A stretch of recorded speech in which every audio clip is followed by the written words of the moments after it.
Rapid Reaction Show. Welcome to the Dog Show. This is a rapid reaction, and yeah, we're kind of doing this on a really spur of the moment here. We're flying by wire, people. Yes. Yeah, we are acrobats tonight as the Dogs do win 28-6. Mm-hmm. Defense showed you that they are legit, no matter who they play, no matter what the situation is, no matter. The defense is very good. The offense has not shown that so far. No. And we want to talk about that because you folks, I think, feel exactly like we do. We are very, very concerned, Smooch. Yes. Yeah, the concern, like you say, not with the defense. This defense is going to keep us in every game that we play, kind of like, I hate to say it, like Texas is experiencing right now, where the defense can keep you in, but the offense, and I hate to say this because you and I talked before we ever had a podcast, Troop Brinson. I told you how excited I was about this Gunner Stockton kid. I have been so excited about him for years. And we just watched him overlook open receiver downfield one after another, and instead panic and scramble and get 2 yards and run out of bounds. And we checked it down and checked it down and checked it down. And I remember taking up for Carson Beck a few years ago when he was checked down. Mm-hmm.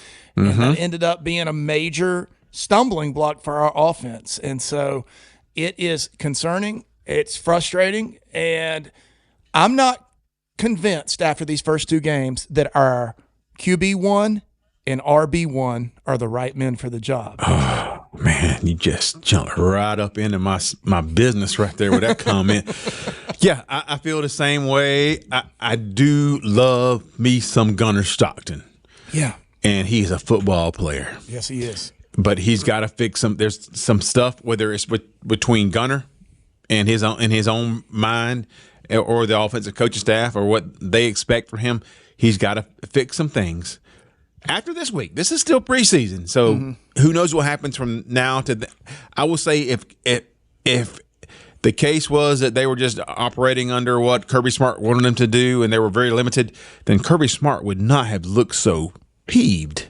Yeah, and so upset. That's a great angry, point. Furious. He blew a gasket at halftime today. Yeah, on the sideline, he would not have looked that way, Smooch, if things were going just the way he had planned leading up to Tennessee. No, I don't think Gunner Stockton is where he needs to be yet. I don't think the offensive line is experiencing a lot of injuries, and maybe that will change. But even so, not where we need him to be yet. Yeah. And you hit on something that we've been talking about for a couple of months, and I even mentioned this to you a couple months ago that I wasn't sure if Nate Frazier was an RB1. I wasn't sure. You mentioned that before the season started. Yeah. I said, should we talk about this? Mm-hmm. Is he that guy? It was something that he looks good. He chops it up. His feet look like they're moving. Everything looks like things are happening, but something is not happening. And some other running backs maybe are showing you that they are capable. And so it is Gunner Stockton that dude? Is Nate Frazier that guy? Is the offensive line under Stacey Searles and are they prepared to navigate this season and to have a championship season? Because we don't expect anything less than a championship season. We don't. And if we go into this thinking anything else, we are lying to ourselves. But there are some questions before we head into Tennessee. Yes. And that is not like a comfortable place to play if you have a lot of questions. No, it is not. 100%. You know, Troop, you and I spoke to a Georgia booster about 30 minutes ago, and he told us that there is real concern with the offensive line. Not just because it has nothing to do with personnel. We're getting great players in. We're getting talented players in, but they just look confused all the time. We saw, Austin Peay has a 260-pound defensive tackle. I've weighed 260 pounds before, I'm not a D tackle. They have a 260-pound D tackle, okay? I believe it was the first or second drop back of the game, came right up the middle, bulldozed through our 4 and 5 stars. This is a 0-star prospect abusing our offensive line. Something in our approach, in our scheme, is just not right, and these kids can't get it. We saw it last week against Marshall. We saw it this week against Austin Peay. In the first half, Austin Peay lived in our backfield. Either a receiver or a quarterback had to sidestep someone, or Gunner Stockton was getting hit in the mouth as soon as he threw it. Like I said, we spoke to this anonymous booster, and he said, look, there's real concern here. This is not something that we're used to as Georgia fans. So everybody, take a deep breath, because we all approach this game. In the second game of the season, you figure, because everybody says that the I think between games 1 and 2, you see a lot of growth, and you figure that anything you saw last week against Marshall, even though Georgia handled Marshall, and you saw different aspects of the game utilized, you thought in week 2, oh, you're going to see the other part utilized, and Georgia's going to put that stuff together. You're going to mash all that together to a complete offense, and that's the team, the offense they're going to take into Neyland and into or at home against Alabama. That's the offense you're going to see. Those two offenses meshed together, and that's what we want to see, because that's common sense to us. And you saw it felt like almost a regression, because you thought that that we would be even better this week than we were last week against Marshall.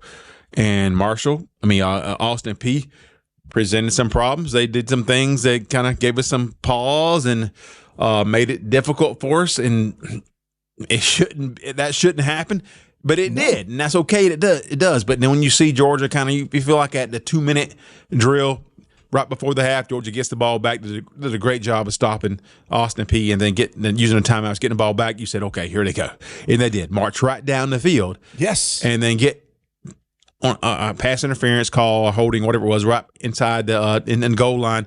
And then get a few plays. Right there, Smooch. You figured, you could be undramatic and just rush it in, bam, right there. Quarterback sneak, right in, tush push. You push. can do that. Anybody, give it to a running back.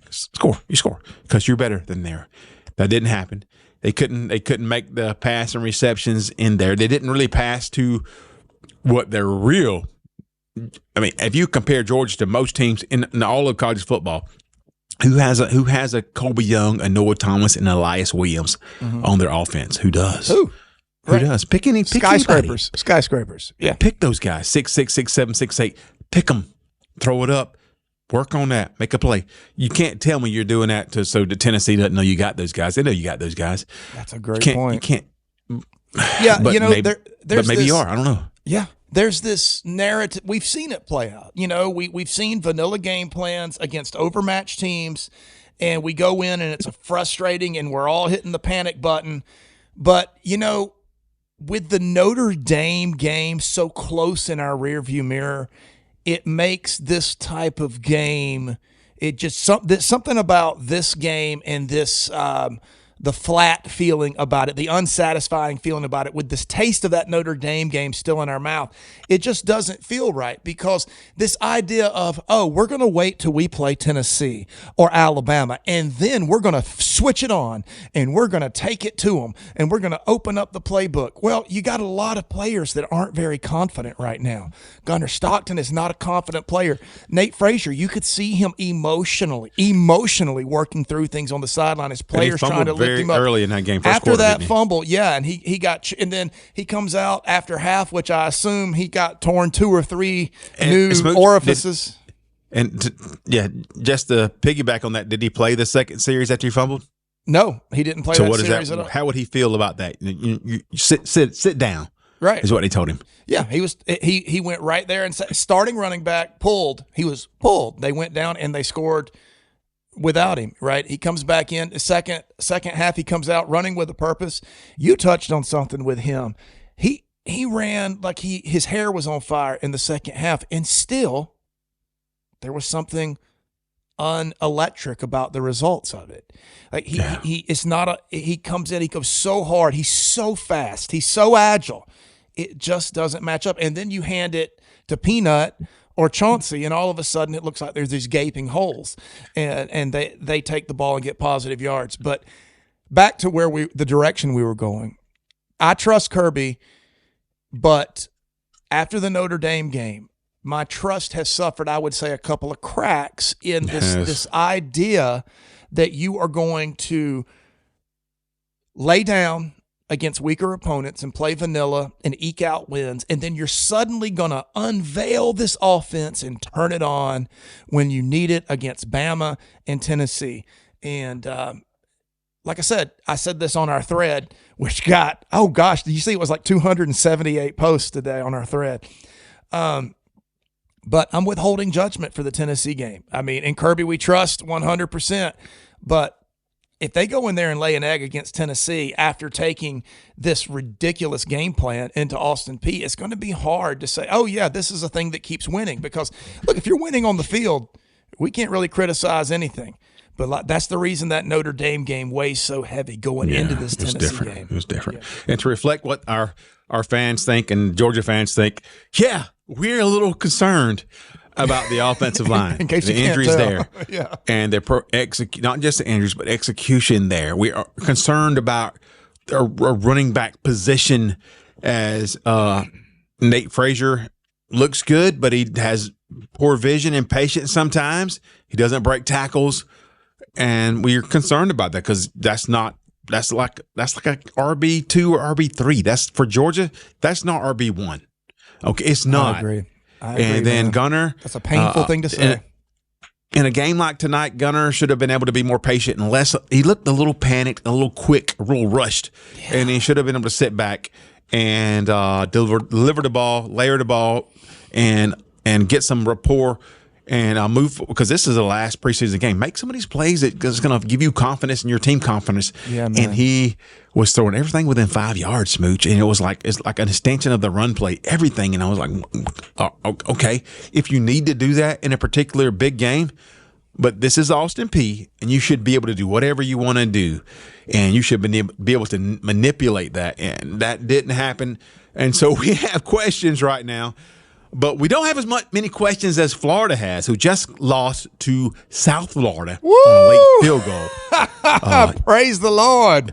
And a team that is a potential playoff team, and they lost to a Florida team that's not Miami or Florida State. Yeah. And so that can happen. South Florida has put together two pretty impressive games, Drew Benson. I agree. Yeah. And Clemson barely survived the game as well. They won by 11 points. That was against who? It was another close. No, I'm going to pull it up right now. So Clemson lost or won a close game. So I didn't say lost it. They won to Troy. I mean, you win by 11 points to Troy, and you got to feel like, what's going on here? Another top 10 team. Yeah. But we're Georgia fans, and right now we want to embrace what we're feeling, what you guys are feeling. And it's a little unease and a little lack of confidence going into the real season, which starts next week in Nashville or Knoxville. Yeah, exactly. And Troop, I want to say this, guys. We had a lot of guys come at a lot of Georgia fans. I'm not sure they're Georgia fans. A lot of them may just be trolls, but they have Georgia, paraphernalia on their X accounts. But this idea that this is so easy to lay at the feet of Bobo, we saw nothing in this game to implicate Bobo whatsoever. I mean, yeah, there were a lot of screens called, but my goodness, when they let Gunner have the option of throwing downfield, he didn't. He checked it down. It may have looked like a screen or an RB pass to you. That wasn't the play call. I don't think you can implicate Bobo if we're not taking the shots. Colby Young, who is the only offensive player that had a heck of a game today. The first player to reach him never tackled him in this game. Colby Young played hard. He caught short passes, and he basically ran like a fullback afterwards. He was wide. I mean, you can't be any more wide open than he was on a post, and Gunner checked it down to, I believe, Cash. You can't blame Bobo for that. So get off the one thing. We've got other problems, and we've got to be honest about them. But the great thing is they're all fixable, and we have one of the best fixing and repairing coaching staffs in college football, Drew. We really hope so, and we're going to find out soon. And we believe in Kirby Smart, but in the context of one season or a few games, things don't always go according to plan. We've seen that, even though, and some of you folks will say, well, Mike Bobo and this and that and Stetson Bennett and Carson Beck and Gunner Stockton. There were several games under Monken and Stetson that were stinkers, and they were demanding for Monken to be replaced. I have those tweets reserved. I mean, not reserved, saved. Yeah, it's what you do afterwards. I'll look at the stats real quick, and do it. Is that Stockton did go 26 for 34, which sounds terrific. 227. Okay. Only 6.7 yards per attempt. No touchdowns and no rushing touchdowns either. But still a good game. 26 out of 34 is pretty good. Nate Frazier, 14 carries, 69 yards. Two touchdowns for him. Is that four and a half yards a carry, something like that? What is that? It's 4.9 actually, almost 5. Okay. Yeah. And then Bowens with 11 carries for 56 with 5.1 per carry, and 2 touchdowns for him. Phillips with 7 for 55, but he is almost 8 yards per carry. So we love some Dwight Phillips, and he does a good job. He looks phenomenal. Your wide receivers, as you said, Kobe Young, 7 catches, 76 yards. That's almost 11 yards per catch, and 15 was his long, 7 targets. And there's a couple players. Talon Taylor got a couple catches there for 14 yards a catch. He's for electric, 28 yards. Man. He's Noah electric. Thomas, 3 for 24. Zach Branch, 3 for 17. But I love, and we're gonna wrap this up really quick. But I love Cash Jones. Don't use him the wrong way.